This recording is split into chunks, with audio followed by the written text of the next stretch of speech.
خۆشەویستانی کورسات نیوز سڵاوتان لەبێ لەگەڵا و کارانم بەیەکەوە پانۆرامایان شەوتان پێشکەشەکەین. دوایەوەی هەڵبژاردننی ئەنجومەنی پارێزگاکان لە عێراق ئەنجام درا کەرکووک و نینەوە بەشێک لە پۆستەکان هەڵبەت کەرکووک هەموو پۆستەکان و لە نینەوەش بەشێک لە پۆستەکان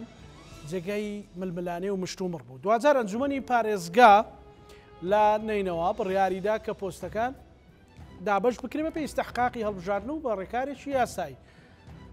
لیژنەی هەماهەنگی نێوان پارێزگاکان و حکوومەت باسییان لەوە کرد کە ئەمە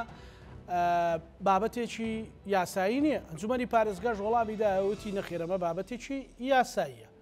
یاسایی بوون و یاسایی نەبوون، سیاسی بوون و سیاسی نەبوونی ئەم پرسە چییە؟ بۆچی پارتی دموکراتی کوردستان و لایەنەکانی بەشێک لە لایەنەکانی تر بایکۆتیان کرد؟ ئایا ئەمە پرۆسەیەکی لە دەرەوەی دەستور و یاسا بوو یاخود بابەتێکی تەواو یاسایی بوو؟ میوانەکانم بەڕێز محەممەد کاکەی ئەندامی ئەنجومەنی پارێزگای نینەوە بەڕێزیان لە پارێزگای یاخود لە سنووری حەمدانیەوە لەگەڵمانە، واروەها غەیاز سورچی بەڕێزیشیان کارجێڕی مەڵبەندی نینەوەی یەکێتی نیشتیمانی کوردستانە. سەرەتا ئەسمەلای کاک محەممەد کاکەی.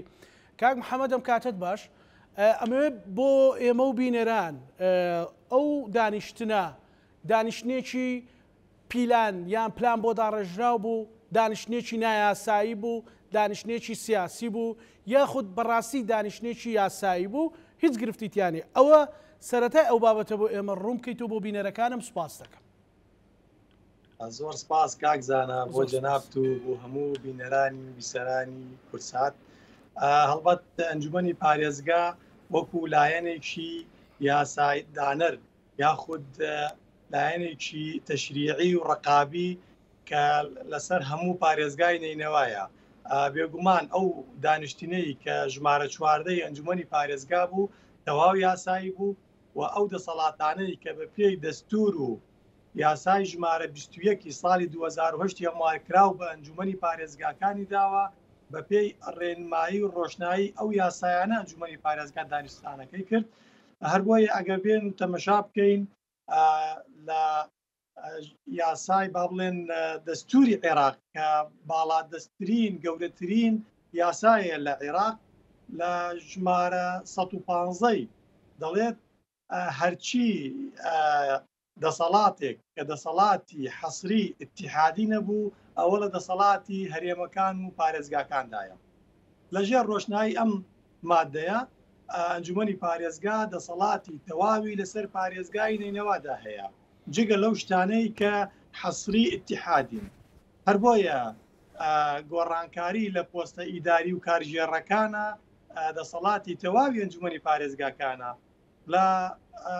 مادەی سی یاسای 21 ساڵی 2010 پارێزگاکانی جگە هەرێمی کوردستانی هەموارکراو دەڵێت لە کاتی هەر کۆتایی هێنانی فترەیەکی انتخابی یاخود دەورەیەکی انتخابی کە 4 ساڵە پارێزگار و بەڕێوەبەری ناحیە و قایمەکان کار بەڕێکەر دەبن تا ئەو کاتەی کەسانی نوێ لە شوێنیان دادەنرێت. ئەمەش با بڵێن یاسایەکی ڕوون و ئاشکرایە. لە هەمان کاتدا لە تازەترین یاسا کە لە هەموارکراوی 2010 وەکووتمان ژمارە 21 لە پەرلەمانی عێراق دەرچووە بە ژمارە 24. لەم یاسایە دەفەرمێت لە کاتی نەبوونی ئەنجومەنی قەزا و ناحیەکانە دەسەڵاتی دانانی بەڕێوەبەری ناحیە و قایمەقام ئەگەڕێتەوە بۆ ئەنجومەنی پارێزگاکان کە ئێمەش بە ئەرکی سەرشانی خۆمان هەستاوین کە ئێمە سوێنمان خواردووە مەساڵح و هەموو مەساڵحی دانیشتوانی پارێزگای نینەوە بپارێزین. هەر بۆیە بە ئەرکێکی ئەخلاقی و قانونی خۆمان هەستاوین کە گۆڕینی ئەم یەکە ئیداریانە بووە. بەڵێ کاک محەممەد کوتلە چەند کەس لەناو ئەو ژمارەی 29 کەسەی کە لە ئەنجومەنی پارێزگای مووسڵ هەیە یان نینەوە هەیە عەفوەن بەشداری تێدا کرد؟ بۆچی وەچ کوتلەیەک بوون ئەوانەی کە بەشداریان تێدا نەکرد لە دانیشتنەکە؟ بەڵێ ئەوانەی کە بەشداریان کرد یەکێتی نیشتیمانی کوردستان بوو، هەویەی وەتەنی بوو، هەر سێ کۆتاکە بوو کە کۆتەی شەبەک و مەسیحی و یێزیدی بوون و عقدی وەتەنی بوو و تەقەدوم بوو با بڵێن بەشێک لە نینەوە موحەدەش کە جێگەری سەرۆکی ئەنجومەنەکەیە لە نینەوە موحەدەی ئەویش بە هەمان شێوە بوونی هەبوو کە بە کۆی گشتی 16 ئەندام ئامادە بوو ئەویش دەکاتە 50+1 و ئەوانش بەشدار نەبوون پارتی دیموکراتی کوردستان بوو و بەشێک لە نینەوە موحەدە بوو لەگەڵ عەزم. بڵێ ئێوە پێشتر ینی ئەو باز لەوە کرد کە کوتلەی یەکەم ئەوەی کە یەکەم بووە ئەو بەشداری نەکردووە لە دانیشتەکەش ڕاستی تدایان بەشێک لەوان بەشداریان کردووە. بەڵێ بۆرە دووبارێکەوە دەنگت زۆر کوتلەی براوە یان کوتلەی زۆرینە لە ناو ئەنجومەنی پارێزگا بەشداری کرد؟ بەڵێ خۆی زۆرینەی کوتلەکان یا زۆرینەی ئەندامەکان بەشدار بوون لە کۆبوونەوەکە کە باسم کرد 50+1 ئەنجومەنی پارێزگا پێک دەهێنێک و دانیشتنەکە وەکو جەنابەت باست کرد لە ڕووی یاساییەوە گەبێت تەمەشا بکەیت زۆرینەی ئەندامان ئامادە بوون هەر بۆیە دانیشتنەکە تەواو یاسایی بوو بەڵام ڕەنگە هەندێک لایەن زەرەرمەند بوون لەو گۆڕانکاریە هەر بۆیە هەندێک چاواشەکاری لە ڕێگانەکانە باز دەکەن.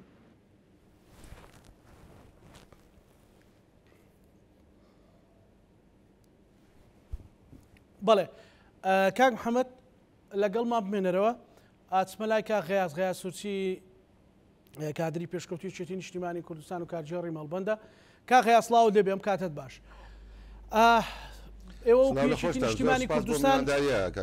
سپاس مەمنون دژی هیچ لایەنێک ئەوەتان کردووە یاخود ڕێگەتان بە ئەندامانی ئەنجومەنی پارێزگا داوە کە کاروبارە یاسایی و ئاسایەکانی خۆیان ڕاپەڕێن؟ بەڵێ دیارە یەکێتی نیشتیمانی کوردستان بۆ بەرچاوڕوونی تەماشەبانانی بەڕێستان لە 2005 کە دەستکرا بە هەڵبژاردنەکان هەم بۆ پەرلەمانی عێراقەوە هەم بۆ ئەنجومەنی پارێزگای نینەوە بۆ ئەنجومەنی پارێزگاکانی عێراق دیار بوو لەبەر ڕەوشی نائارامی پارێزگای نینەوە بوونی تیرۆریستانی داعش و تاکۆتایی و مقاتعاکردنی عەرەبی سونە وای کرد کە ئێمە و پارتی کە بە یەک لیست دابەزی بووین دەنگێکی زۆر بەدەستبینن و کورسێکی زۆر بەدەستبینن و لەلایەن سەرکردایەتی هەردوو حزبەکەوە بڕیارێکە بوو کە لە کەرکووک نیوەی ئەنجومەنی بڵێن لە کوتلەی کوردی نیوە بۆ پارتی نیوە بۆ یەکێتی پۆستەکانیش وا دابەش بکرێتن بەڵام بەداخەوە لە مووسڵ ڕاستە ئێمە نیوەی ئەنجومەنی پارێزگا بووین وەکو یەکێتی نیشتیمانی کوردستان نیوەکەی تریش پارتی بوو زۆرینەی کورسیەکانش لە ئەنجومەنی پارێزگای نیناوە بەدەست ئێمەوە بوو بەڵام ئەم کاتیش جیاکارێکی زۆریان دەکرد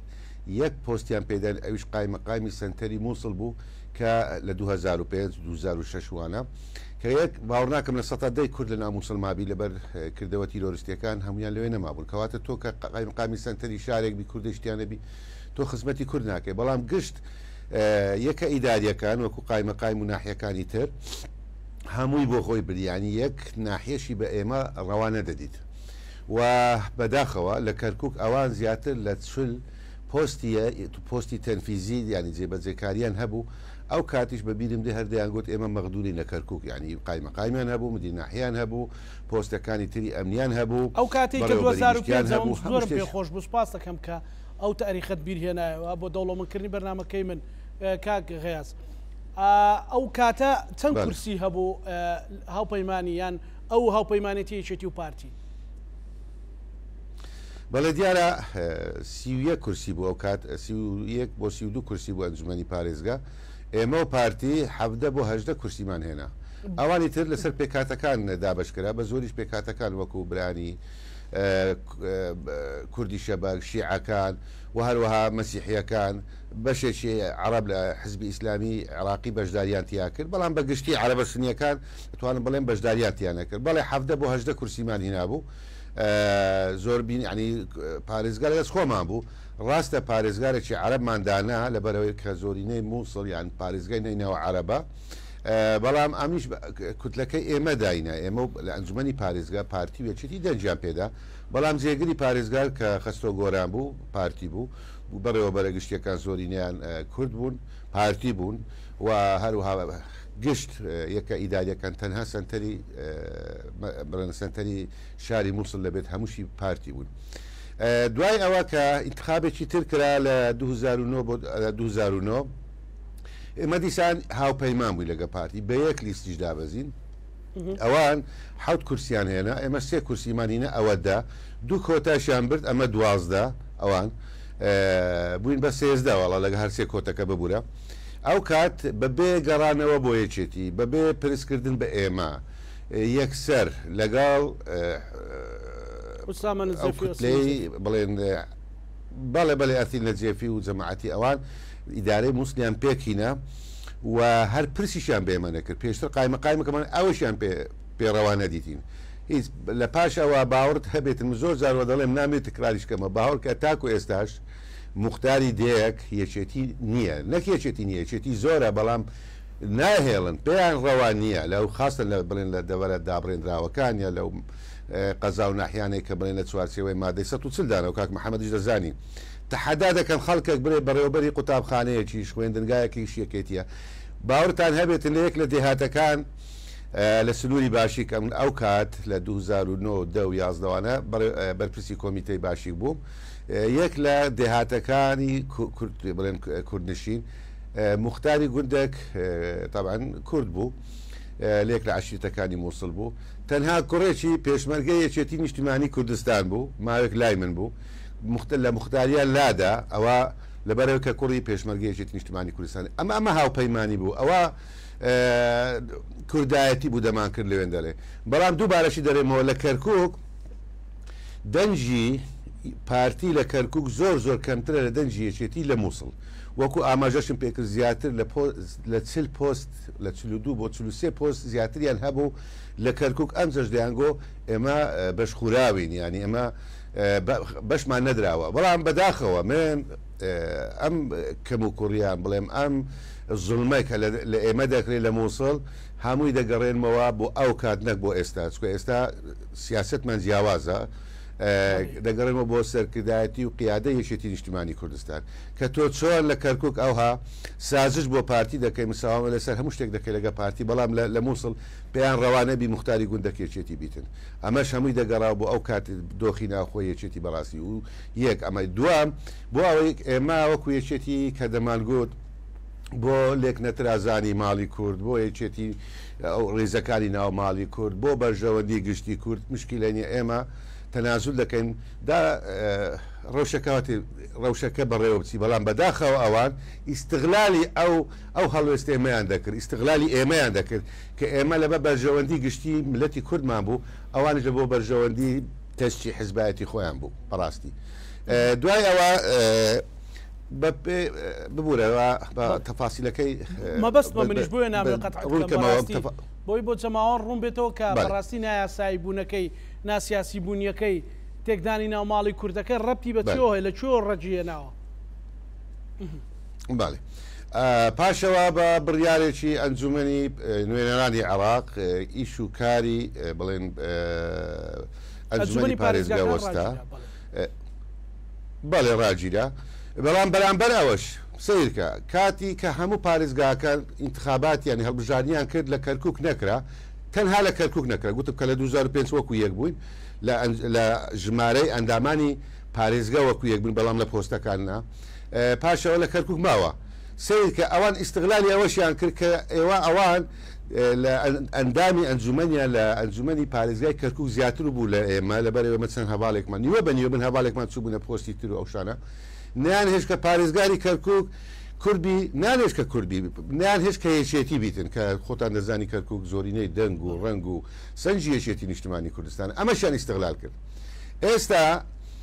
هاوکێشەکان گۆڕاون یەکێتیەکی ترە کاکە ئێوە لە ئاماژەم پێکرد حەو کورسیان دەینە 8 کورسی و 3 کۆتە بۆ و کوتیان دەبری زە لە 11 کەمتر نەبووینەوان لە مووسڵ ئێمە 3 بووینە ئەم جارە کە لە 13 کورسی و 12 کورسی هاتوونەتە 4 کورسی تاکو ئێستا ئەمان بە هەمان هەوا و بە هەمان فکر و بە هەمان بۆچوون وا دەزانن ئەوە ساڵانی 2005 و 2010 و 2014 و تا کۆتایی کاکە دەنگ گۆڕاوە هاوکێشەکان گۆڕاو من ئاماژەم پێکرد کاتی خۆی عەربی سینەمە قاتعی هەڵبژارنەکانیان کرد کاکە ڕەوشی مووسڵ تەواو بوو ئێستا خەڵکانی تر ئەحزابی تر کوتلە و لایەنیانی تر بەشداریان کردووە دەنجیان بێت تۆ 4 کورسی تێناوە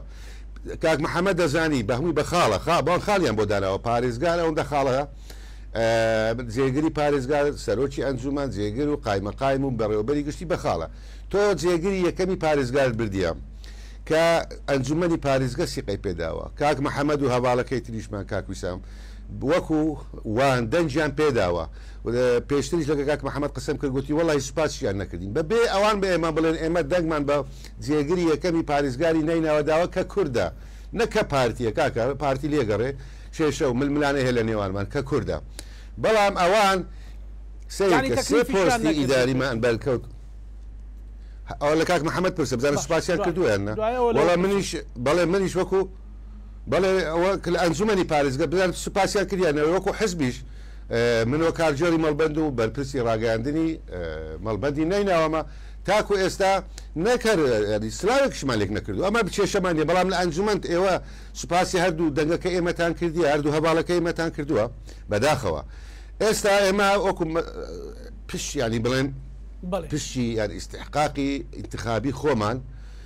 بە پێی خاڵەکان ئەم سێ پۆستەمان بەرکەوتووە ئەڵێ ئەمە زوڵممان لێکرایە ئەمە یاسایی نیە چۆن یاسایی ئەی بۆ یاساییە جێگری پارێزگارت بە دەنجی ئەو هەواڵانە بیتە جێگری پارێزگار بەڵام بەڕێوەبەری ناحیەکیان قایمەقایمێک یاسایی نییە نازانم وان چی دەڵێ خۆ من دەرچووی کۆلیژی یاسام و ممارسەشی باشم هەیە لە بوارە من تێراگەم نایاسایەکە چییە زۆر جار گوێم لێ دەبی دەڵێ بەدەست ئەنجومەنی پارێزگار نییە بەدەست پارێزگارە ئەمانە لابدە کاکە پارێزگاریش ئەنجومەنی پارێزگار دایناوە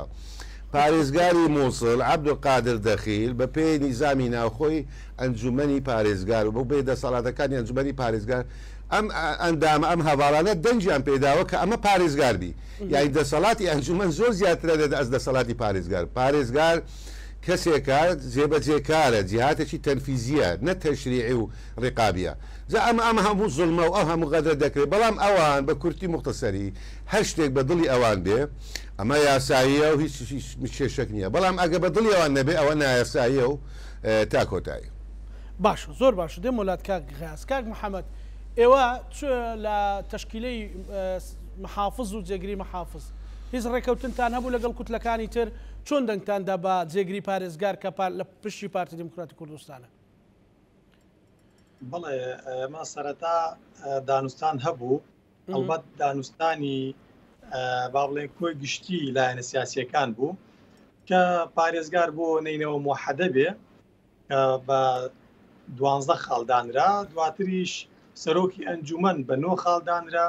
و هەردوو جێگرەکە بە 4 خاڵ دانران کە جێگری فەنی و بۆ هەر ئەندام ئەنجومەنێک چەند خاڵە مەبەستەکە بۆ هەر مەقعدێک مەسەلەن تۆ توانی مەسەلەن ئێستاچێتی 2 کورسیە چەند خاڵی هەیە 2 خاڵی هەیە 2 خاڵی بەڵێ باش 2 خاڵ ئەخر ئێمە هاوپەیمانین لەگەڵ هەویەی وەتەنیە و کۆتەی مەسیحی ئێمە هاوپەیمانین 5 کورسین 5 کورسی بە هەمووتان 5 خاڵن 5 کورسین لە ناو تەحالفی نینەوەی داهاتوو نینەوە مستەقبل 16 کورسی کە سەرۆکی ئەنجومەنمان لایە لەگەڵ جێگری فەنی پارێزگارمان لایە ئەوانیش کە پارتی و لەگەڵ نینەوە موحەدە هاوپەیمانن پارێزگار و ژێگری ئیداری پارێزگار لەگەڵ جێگری سەرۆکی ئەنجومەنی پارێزگاریان لایە ئەوەی ڕاستی بێ لە سەرەتاوە ئێمە بە تەوافق هەموو پشکەکان دابش کرا و ئومێدمان واش بوو تا کۆتایی بە تەوافق بێن بەڵام ڕەنگە وەکو شێغیاز باسی کرد هەندێک لایەن بە دیاریکراوی پارتی دیموکراتی کوردستان 23 یەکە ئیداریان بەدەستەوە بوو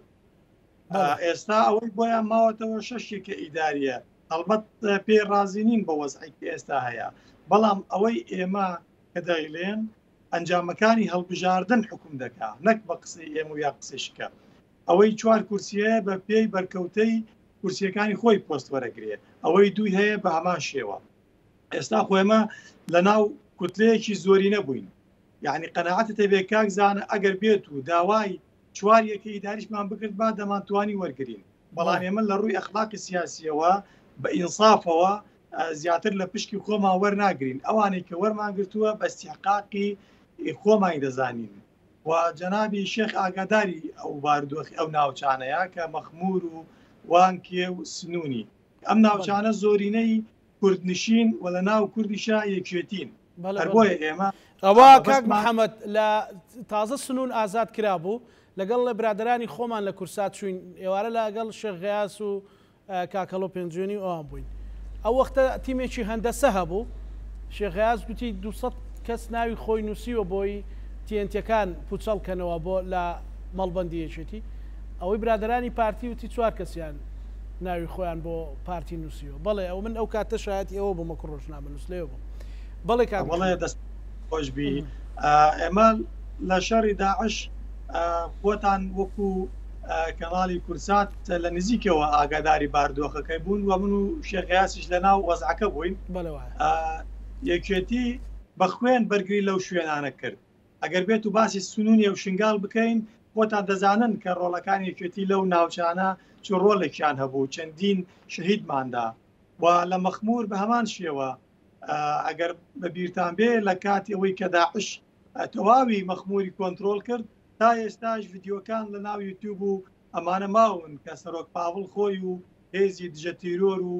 پشتیوانی دوو هەموو هێزەکانی سەر بە یەکەی هەفتای هاتنەوە شوێنە و بە گیانفیدایانە پارێزگاریان لەو شوێنە کرد و لە دەست داعش ڕزگاریان کرد ئێمە ئەمە ناڵێن بۆ ئەوەی کە ئەمە بیکەینە مافی خۆمان نەخێر ئێمە ئەوە واجبێکی ئەخلاقیە لەسەر شانی یەکێتی واجبێکی نەتەوایەتیە کە دیفاع لەم هەموو سنوورەکانی کورد بکە لە عێراق و بگرە لە دەرەوەی عێراقیش ئەوەی کە وەرمان گرتووە بەرکەوتەی هەڵبژاردنە کە ئێمە 2 کورسیمان لە ئەنجومەنی پارێزگا هەیە وەکو باسم کرد دەمانتوانی هەندێک شوێنی تریش هەبوو کە بەڕاوامە دەزانی بۆ یەکێتی کە زۆرینەی دانیشتوانی با بڵێن دەنگدەری یەکێتی تێدایە بەڵام وەکو بەرکەوتەی هەڵبژاردن پێمان ڕەوا نەبوو لە استحقاقی خۆمان زیاتر وەربگرین و ئەو شوێنانش کە مەبەستمان بوو لێپسراوی مەڵبەند لەگەڵ سەرکردایەتی و هەموو هەڤاڵانی مەڵبەند پێیان باش بوو ئەو شوێنانە هەڵبژێرین لەسەر ڕۆشنایی و ڕێنمایەکانی ئەوان داوای شوێنانەمان کرد. بەڵێ ئێستا پارتی دموکراتی کوردستان هیچ حەقێکی خوراوە کاک محەممەد مەسەلەن تا حەقی خۆی وەرگرتووە لە مەسەلە لەو 4 خاڵێکە هەی بووە بێگومان ئێستا ئێمە بە 2 کورسی 3 کە ئیداریمان بەرکەوتووە ئەوانش 4 کورسین ئێستا 6یان بۆ بەجێماوە کە ئەو شێخان و زێلکان و فایدە و دیبەگە و گوێڕ و ئەمانە هەمووی ئێستا بۆیان بەجێماوە وە جێگری محافزیشان هەیە جێگری محافزیان هەیە و ڕەنگە لە پۆستەکانی داهاتوش خۆکایزان ئەوە کۆتایی نییە و ئێستا لە ناو مووسڵ نێسکەی 54 پۆستی ئیداری گرنگ لە ناو شاری مووسڵ هەیە جگە لە یەکە ئیداریەکان ئەوەی تا ئێستا هەیە ئێمە لە یەکە ئیدارەکان و دەستمان پێ کرد لە مەرحەلەی دووەمە پۆستەکانی ترا دێت پێشەوە. بەڵێ ئەگەر ڕێمەولات کاغیاز بەڕاستی ینی ئێوە هیچ نێتێکتان هەبووە لەگەڵ ئەو لایەنانەی کە اتفاق یان هاوپەیمانیتان لەگەڵا کردوون لە پارتی بدەن یان لە لایەنێکی کوردی بدەن یاخود بابەتەکەوەکەوەی کە لە ڕێگەوە هێنات لە مێژۆ تاریخ هێنات هەر مەبەستان ئەوە بۆ یاسایی و ئاسایی شتەکان بڕوە سیرکە پارتی هاوپەیمانە لەگەڵ هاوپەیمانی متحیدون کە بڵێن سەر بە پارێزگاری پێشووی مووسڵ بوو نەجمت جبوری کە ئەم هاوپەیمانیەکی عەرەبی سنەی تا ڕادەیەک دەتوانم بڵێم بەداخەوە بەڵام شۆفینی بوون ئەو هاوپەیمانیەی ئایندە کە کاک محەممەدیش باسی لێوە کرد هەموو پێکاتەکانی مووسڵی تێدایە بۆ برانی مەسیحی وەکو کلت ئاشور سریانی تایە کە 3 بۆ 4 کورسیان هەیە و هەروەها کۆتەی ئێزدی کە تەمسیلی کوردانی ئێزدی دەکاتایە و کۆتەی شەبەک کە تەمسیلی کوردانی شەبەک دەکاتن تایدایە و ئێمەش وەکو یەکێتی نیشتیمانی کوردستان بەشێکی کەمی عەرەبمان لەگەدایە ئایا ئێمە زیاتر نزیکین لە کوتلە و لە بڵێن هاوپەیمانی و لە حزب و لە هێزە سیاسی کوردیەکان یان ئەوان نزیکتن ئەوان لەگەڵ کوتلەی نەزمت جبووریدانە لەگەڵ هاوپەیمانیەکەی کە پێی دەڵێن المتحیدون ئێمە لەگەڵ ئایندە داینە سیرکە چەند جیاوازی هەیە لە نێوانماندا ئەمە یەک دوو وەکو کاک محەممەدش باسی لێوە کرد ئێمە سێ وحدەی ئیداریمان بردووە بە بڵێن تاکو ئێستا ئەوان جێگری پارێزگایان بدێت دوو بەرامبەری من ئەبێ ئەوە خاڵکی زۆر دەبات جێگری پارێزگا ئەگەر جێگریشیان نەبردبی 6 وحدە ئیداری دەبن سیرکە ئێستا قەزای شێخان لەگەڵ ناحیەی زێلکان لەگەڵ ناحیەی دیبەگا کە سەر بە مەخبولە لەگەڵ ناحیەی گوێر کە سەر بە ناحیەن مەخبولە و هەروەها ناحیەی فایدە و ناحیە ئەلقوش کە سەر بە تلکێفن و ناحیە زێلکان ئەمانە سەر بە ئیدارەی پارێزگای نەیناوانە بەڵام لە ڕووی ئەمنیەوە لە دەست بڵێن هێزە ئەمنیەکانی بڵێنی حکوومەتی هەرێمی کوردستان بەڵام ئەوان بەی خۆی حساب دەکەن وەکو ئاسایشی پێشمەرگە ئێستاوان دەڵێن ئەو 6 حوت یەکە ئیداریە کە لە دەست خۆیتیان ئەڵێمەوە ئەوە حیساب نیوە لە لای خۆمانە لەگەڵ ئەوانی کە شریکم لەگەڵتان یعنی هی خۆم بۆ خۆم ئی تۆش ئەخۆم تۆ بۆ دەنگی ئەم 6 یەکە ئیداریە بۆ پەرلەمانی عێراق بۆ ئەنجومەنی پارێزگا تەواوە بەڵام وەکو تردرێنەوە هەری خۆمە چۆنی خۆتە ئەمە ئیداریان عادی مووسڵە ئینشاڵڵە هەموو یەکە ئیداریەکان دەگەڕێنەوە سێ هەرێمی کوردستان بەڵام تۆ بەی خۆت نەزانە بە ئی کورد بزانە نازانم یعنی بەڕاستی تێناگەم باشە ئەوان ئەگەر ئەمێن بەڕای من ئەگەر ئەو بڵێن هاوپەیمانیەی ئایندا ئەوەی مستەقبل کە ئەمە لە نێوانی داینە باوەڕی هەبێگە بە پارتی برێ کاکە ئێمە ئەو سێ پۆستە نادە هیچ پۆستێک نادەن بە یەکێتی دا بۆ خۆمانبی پارتی ڕازی دەبێ بەس بۆ یەکێتی نەبێ وافکر ناکاتەوە کاکە ئەم سێ پۆستە سێ هەواڵی کوردێن سێ کوردن خزمەتی ئەو سێ ناوچەیە دەکەن پێی باشترە عەرەبێک بێت تورکمان هەر کەسێکی پێ کاتێکیکە بێتن نەتەوێشکە بێ بەڵام بەس یەکێتی نەبیتن بەڕاستی یانی شتێکی سەرسۆرهێنەرە بۆ ئەوەی کا یاسایی و نایاسایی دا شتێکتان بەبیر بینەوە لەم خولەی هەڵبژاردننی پەرلەمانی عێراق ئەوان سیویە کورسیان هینا بۆ بەغدا بۆ پەرلەمانی عێراق پاشەوەی ئێمە سکاڵامان بەرز کردەوە کورسێک لە مووسڵ گەڕاوە بۆ ئێمە کورسێک لە هەولێر گەڕاوە کە ساختەکاری تیاکرا بوو چەند بڵێن سکاڵا و چەند شتی وایان تەقدیم کرد هەمووی چەند جار دووبارە کراوە دەرچوو کە لە مووسڵ یەک لە کورسیەکانی ئیمە بووە بڵێن یەکێتی بوو بردووبیان چکە سەختیان لە چەند بنکەیە کردبوو کەشف بوو لە هەولێریش بە هەمان شێوە کە دوو هەواڵمان چوون خۆتان ئاگادارن یشیان لە مووسڵ بوو کە دوو کورسیەکەمان بۆ گەڕاوە طبعاً پێشتر کەسیویە کورسیانی نە هاواریان لێ هەستە گوتیان باشترین و خاوێنترین و پوخترین هەڵبژاردن ئەم جارە بوو چکە سەرکەوتنی گەورە بەڵێ هیچ گوتیە هیچ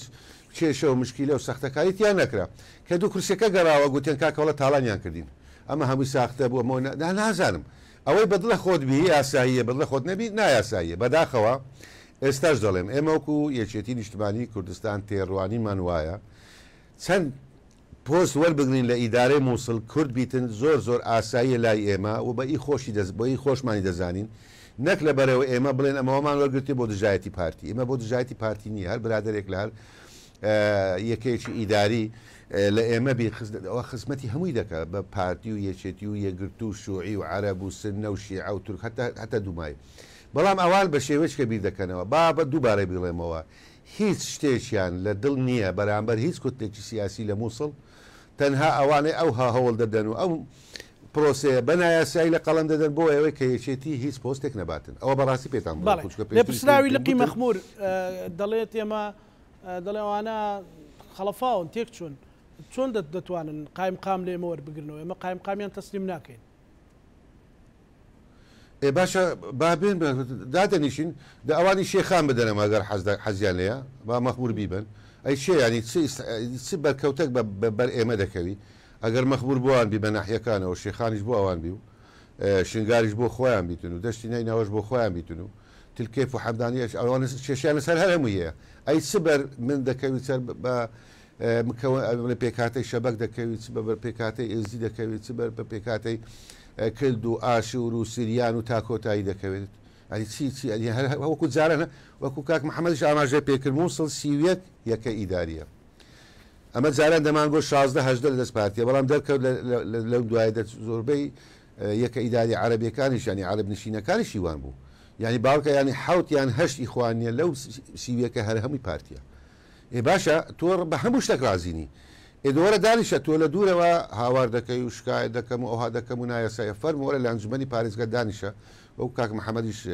باسی لێوە کرد بە خاڵ بەڵام کاک محەممەد وازان بە تەواوی ڕووی نەکردەوە خاڵەکان بڵێن کە لە هەر کورسیەک بڵێن بۆ نمونە من ئەو وردەکاری نازانم بڵێن هەر کورسێک 25 خاڵە، دوو کورسی 4 کورسی تێ دەکات 100 خاڵ، ئەگە پارێزگا یان جێگەری پارێزگا ئەوە بۆ نمونە 30 خاڵی بردیبی خاڵەکانی کە قایمەکان چەندە 12 دەیە بەڕێوە بڵێن قایمەکان بەڕێوەبەری گشتیە، بەڕێوەبەرە گشتیەکان چەندە، بەڕێوەبەری ناحیە چەندە، بەڕێوەبەرەکانی تری بەشەکان چەندە، بە پێ خاڵ ئەو تۆ بەرکەوتی خۆت دەبەی. بەڵام تۆ بڵێ لە دوورەوە من دانیشتن ناکەم سازشیش ناکەم، ئەمانش هەمووی نایاساییە و خەلفا و نازم بۆچ خەلفاوین وەڵی نازم پێکەین پێدە خەلفانەوەکە لە چییە کاکە 51,000 دەگمانینە دوو کورسیشمان هێناوە نە خەلفاوین ئێوە خەلفاون 11 12 13 کورسیتان هەبوو 4تان هیناوە دیارەوەتان پێ هەرس ناکرێ گەنا وەڵامی زۆر ئاسایی لای مەمەش پێشتر هەموو لە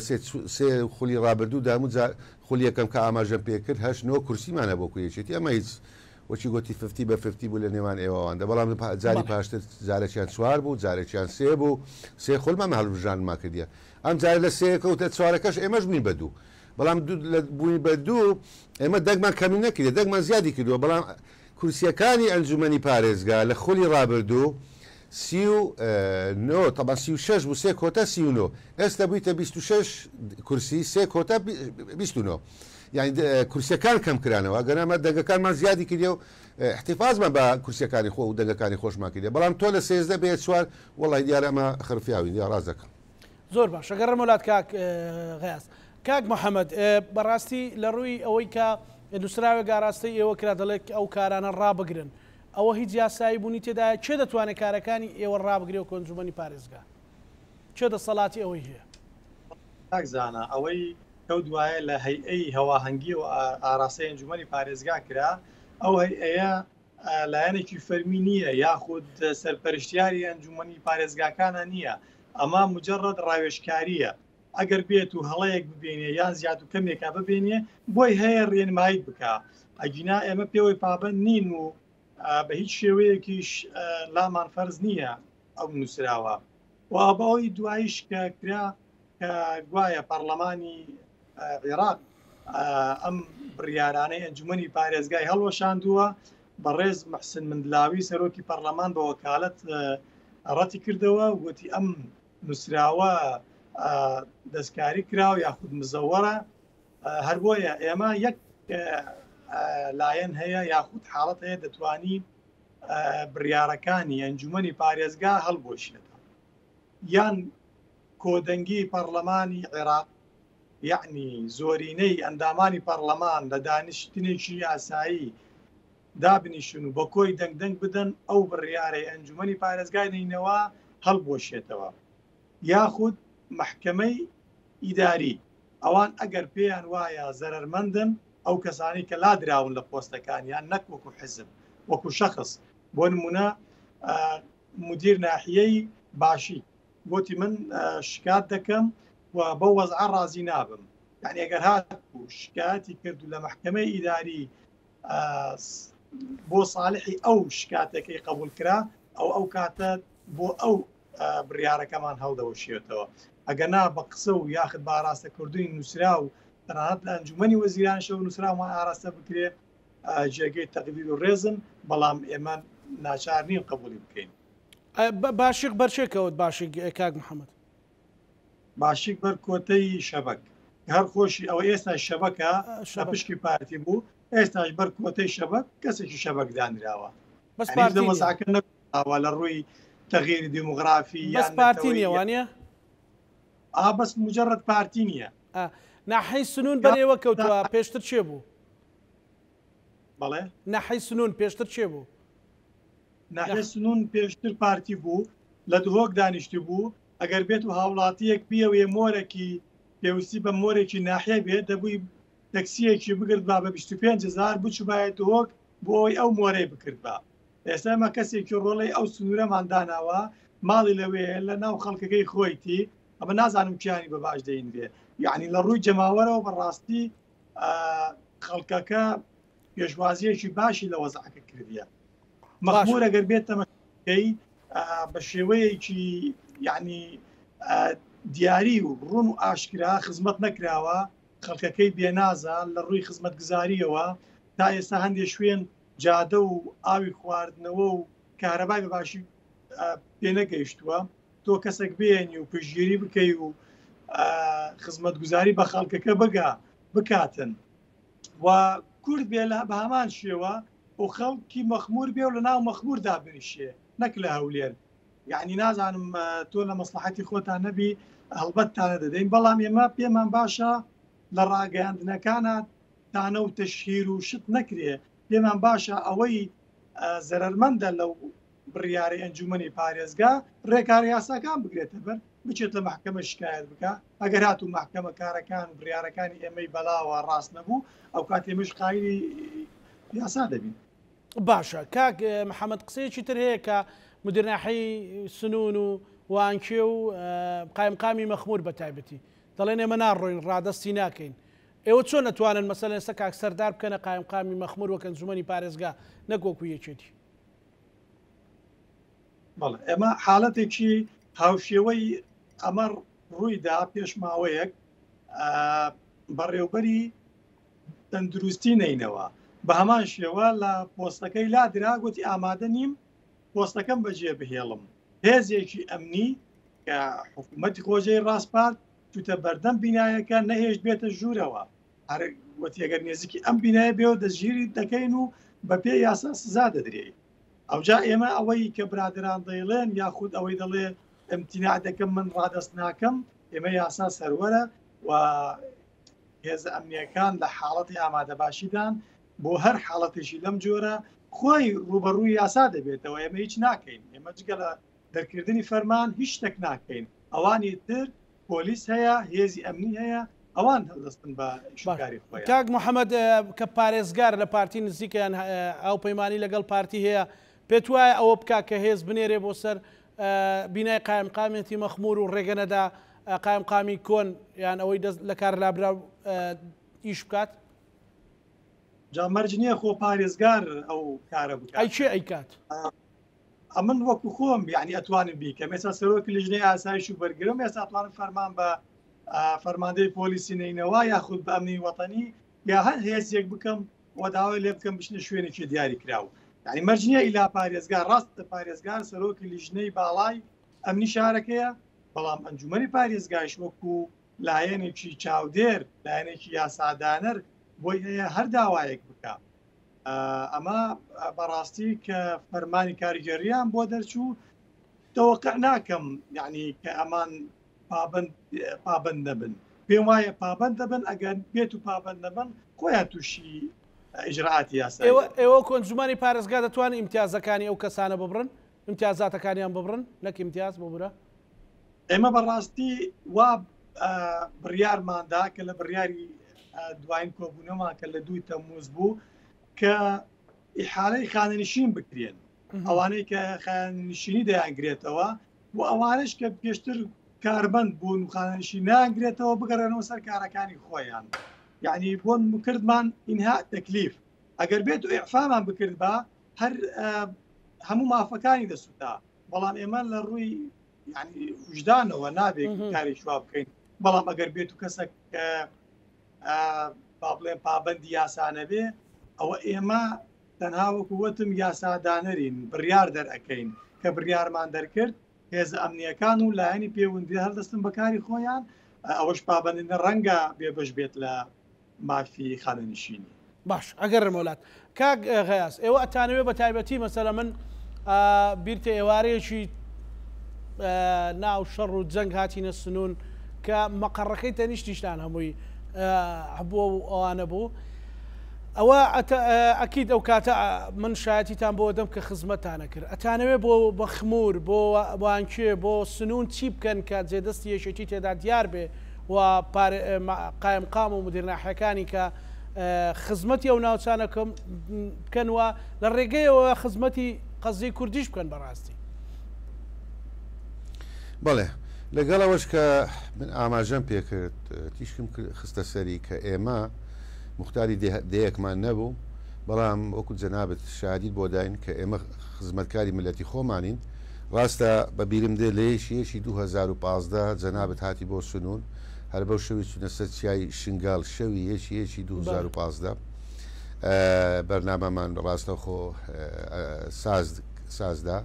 و پاشەوەی جارێکی تریش هاتی بۆ سەر چیای باشیک و بخۆشت بەبیری دێ بە حاڵێک تا دەرمازمان کردی چووکە پارتینێ دەیش هیچ ڕاگەیاندنی هیچ حزب و لایەنێک بستە بەرەکانی جەنگ تەنها خەڵک ڕاستەکان نبینێ وا بۆ کاتە بەڕێگەی تردا هاتین کە ئێوە ڕێنمایتان کردین بە قاچاق بردمانیان کاکە تۆمان بە قاچاق بردیەگە بەبیرت بێ. بەڵێ بەڵێ ڕاستە بۆی بڵێ کەس لێرە نییە کەس شەڕ ناکە هەر خۆمانین، بەڵام باوەڕتان هەبی لە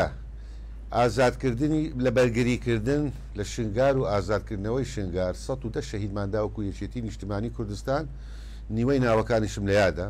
ئەمە بەس لە شنگار من ناڵێم لە باسی دەرچینەی ناوە و مەخموروانم نەکردووە. پاش هاتنی داعش و داگیرکردنی مەخمور هەموو خەڵک شایدی بۆی دەدا کە یەکێتی چەند شەهیددا و سەبەبی ڕئیسیش ئازادکردنەوەی مەخمور یەکێتی بوو، دژە تیرۆری یەکێتی بوو. من هیچ لە هەواڵانی تر کەم ناکەمەوە لە ئازایەتی و لە بەرخۆدان وەکو هەواڵانی ئەوانەی کە لە کوردیانی کوردانی باکوور و هەروە هەموو هێزەکانی تر هەتا پارتیش، بەڵام سەبەبی ینی ڕئیسی یەکێتی نیشتیمانی کوردستان بوو و هەروەها لە خازر و لە دەشتی نایناوە بەگشتی و لە هەموو شوێنەکانی تر تا لە زومار و لەوانە وەرە بە هەموو شوێنێک نەما بەخوێنی ئێمە گەنجانی ئێمە یەکێتی نیشتیمانی کوردستان سۆر نەبوو بێ. چۆنە هەوا ئێمە خوێنمان ڕێژ بۆ خزمەتکردنی ئەو ناوچە کوردیانەی سەر بە پارێزگای نیناوە. ئێستاش لە هەر وەحدێ یەکەیەکی ئیداری بەرپرسێک بەڕێوە برێکمان لێ بیتن هەروەها بەرجیان فیدایی کار دەکاتن، بەڵام بەداخەوە لایەنی بەرامبەر وا فکر ناکاتەوە. من وەکو پێم گوتن ئێستاش وان ئەگەر ئەو سێ کورسیە نەدرێتە یەکێتی بدرێتە هەر لایەنێک لایوان ئاساییە، بەڵام ئێمە بە پێچەوانەی وانەوە خوا دەزانیتن و من ئێستاش کە خەڵک دەرێ پارتی لە 12 کورسیەوە هات بوو 4 کورسی من پێم ناخۆش بوو، بەڵام وان نین یانی دەتوانێت بمان تاوێنەوە هەر نەمان هێڵ لەو شوێنانە وەکو ئاماژەشم پێکرد لە هەر شوێنێکیش وە کاک محەممەد ئاگای لێ خەڵکی مووسلە و کوڕی قارەمانێکی یەکێتیە چکە بابی پێشمەرگەی دێرین یەکێتی نیشتیمانی کوردستان تاکو ئێستاش تەمەنی لە سەروی 7 ساڵە وەکو گەنجێک لە مەڵبەن لەگەڵ ئێمە دەوام دەکاتن. ئەوان دەزانن تاکو ئێستاش پارتی چاوی لێە بارەگایەکی مە لە شوێنێک بچی بە ڕێگای ئاسایشی خۆی و بە شورتە و بە پۆلیس و بەولە بەولە ساحبی خانەکەی تادی بگە خانەکەمە بەکرێش نەداتێ نەمان فرۆشتی، یعنی ئەمە تاکەی ئەمە حاڵەوە ینی ئەوها بەڕێوە دەچیتن بەداخەوە ینی، بەڵام ئێمە ڕشترین گەرم و گورتترین لە کاری خۆمان لە درسۆزی خۆمان لە فەلسفە و ئایدۆلۆجیە خۆمان کە فەلسفە و ئەدەبیات و ئایدۆلۆجیای مام جەلالە هەر بەردەوام دەبین و بێگومانیش ئینشاڵڵا سەرکەوتن لە ئایندەدا و لە ئێستاوە بۆ ئایندەدا شار بۆ ئێمە ئینشاڵڵا. بەڵێ سوپاس دەکەم کاک محەممەد دواسەرنجی تۆ گەر پەیامێک بتەوێت بیڵێ بیگەێنی بە خەڵکی دەوروبەری دەشتی نینەوە. بەڵێ کاکزانە سپاس دەکەم بۆ جەناب و بۆ شێخیش بۆ میوانداریە. هەڵبەت ئێمە کە لێنینەوە هەموویان دەزانن یەکێتی خۆی بە خزمەتکاری ئەم شارە دەزانێت و تەنانەت لە هەندێک لە هەواڵان کە دێن سەردانی بارەگاکانی یەکێتی دەکەن وا دەڵێن کە یەکێتی تاکەلایەنە کە بە سنگێکی فراوانەوە پێشوازی لە هەموو لایەنەکان دەکا و هەمیشە دەرگای واڵایە بۆ گفتوگۆکردن و دەمەوێت پەیامێک ئاراستەی ئەو هەواڵانەشم بکەم کە ئێستادا داوای ئایندا بڕاون لە ئەنجومەن کە بێن دابنیشن هەر داواکاریەک یان مافێکیان هەیە لە ئەنجومەنی پارێزگا بەدەستی بهێنن و ئێمە لە کۆتاییدا لە تەحسیل حاصل گرنگ ئەوەیە کە بتوانین چەند ماف بۆ کوردی شاری نینەوە بگەڕێنینەوە، ئەوە گرنگترە لە هەموو تەفسیلاتەکانی تر و وەکو یەکێتی نیشتیمانی کوردستان هەمیشە کار بۆ بەهێزکردنی پێگەی کورد لەو شارە دەکەین. بەڵێ زۆر سپاس بۆ بەڕێز محەممەد کاکەیەن دامی ئەنجومەنی پارێزگای نینەوە لە لیستی یەکێتی نیشتیمانی کوردستان و هەروەها سپاس بۆ بەڕێز غەیاس سورچی کارجێڕی مەڵبەندی نینەوەی یەکێتی نیشتیمانی کوردستان سوپاس بۆ هەردوو میوانی عزیزم لەگەڵ هاوکارانم بێکەوە پانۆڕامەیەم شەومان پێشکەشکردن ئێوەش هەموو لایەکتان ئەمانەتی خوای گەورە بن خواتان